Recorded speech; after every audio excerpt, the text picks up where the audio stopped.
தாழ்மையோடு அடங்கியிரு. 1 பேதுரு 5:6. அவருடைய பலத்த கைக்குள் அடங்கியிருங்கள்.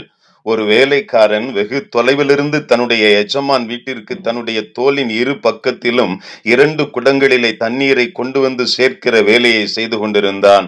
அதில் ஒரு குடத்தில் சிறிது வெடிப்பு இருந்ததால் பாதி தண்ணீர் தான் வீடு வந்து சேருகிற ஒரு நிலைமை. இதனால் நல்ல குடம் ஒழுகுகிற குடத்தை பார்த்து ஏளனமாய் சிரிக்க ஆரம்பித்தது. ஒழுகுகிற குடம் தன்னைத்தானே தாழ்த்தி தன்னுடைய நிலையை அப்படியே அந்த வேலைக்காரனிடம் சொல்ல ஆரம்பித்தது. என்னால் நீங்கள் விரும்புகிற அளவுக்கு பயனை கொடுக்க முடியவில்லையோ என்று சொல்லி கேள்வி கேட்டது. அதன் பின்பதாய் மறுநாள் அப்படியே தண்ணீர் எடுத்துக் கொண்டு வருகிற வழியிலே எத்தனை அழகான பூக்கள், எத்தனை அழகான செடிகள், இவைகளெல்லாம் வளர்ந்திருக்கிறது. இதற்கு காரணம் என்ன தெரியுமா? இந்த உடைக்கப்பட்ட உன்னுடைய பாத்திரத்திலிருந்து வெளியேறுகிற தண்ணீர் இந்த இடங்களிலெல்லாம் பட்டு இப்படிப்பட்ட ஒரு சோலையான நல்ல ஒரு சூழலை உருவாக்கி தந்திருக்கிறது. அந்த குடத்தில் இருக்கிற தண்ணீர் அனைத்தும் ஒரே ஒரு நபருக்கு சென்றடைகிறது.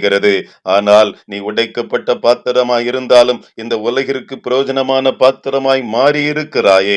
ஆகவே இருக்கிற வண்ணமாய் ஆண்டவருடைய கரத்திலே அடங்கி இருக்கிற உன்னை இன்னும் அதிகமாய் ஆண்டவர் பயன்படுத்த வல்லவர் என்பதை அந்த குடத்தோடு கூட அவன் பேசினான். இன்றைக்கு பெருமையோடு கூட இன்றைக்கு பலர் இந்த உலகத்திலே வாழ்ந்து வருகிறார்கள். தன்னுடைய தாளந்துகள், திறமைகள், ஏராளமான பணபலம், அதிகார பலம் எல்லாம் வைத்திருக்கிறவர்கள் இந்த உலகத்திலே பல காரியங்களை சாதித்து விட முடியும் என்று நினைக்கிறது உண்டு. பலருக்கு நான் ஆசீர்வாதமாய் இருந்து விடுவேன் என்று நினைத்து கொண்டிருக்கிற அவர்களால் இந்த உலகிற்கு ஒரு பிரயோஜனமும் இல்லாமல் போய்விடுகிறதே.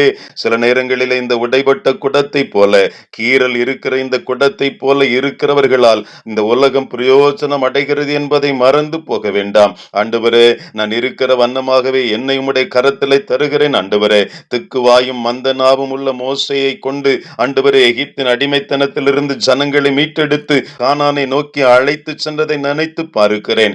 என்னையும் அப்படியே முழு இருதயத்தோடு உம்முடைய கரத்திலே தருகிறேன். ஆண்டவரே, மீன்கள் பிடித்துக் கொண்டிருந்த அன்பு உள்ளங்களை சீசர்களாய் மாற்றி இந்த உலகிற்கு உப்பாய் நீர் பயன்படுத்தினீரே. எத்தனை ஆச்சரியமான ஆண்டவர் நீர் அல்லவா. இன்றைக்கு ஜீரோ போல காணப்படுகிற நம்முடைய வாழ்வு ஹீரோவாய் மாற வேண்டும் என்று சொன்னால் அந்த எஜமானுடைய கரத்திலே, ஆண்டவருடைய கரத்திலே அப்படியே நம்மை அடங்கி இருப்பதோடு மாத்திரமல்ல, தாழ்மை என்கிற குணாதிசயத்தோடு அப்படியே அடங்கி இருக்க நம்மை அர்ப்பணிப்போமா? ஒப்பு கொடுப்போமா? இயேசுவே, உம்முடைய கரத்தில் எங்களை தருகிறோம், அர்ப்பணிக்கிறோம்.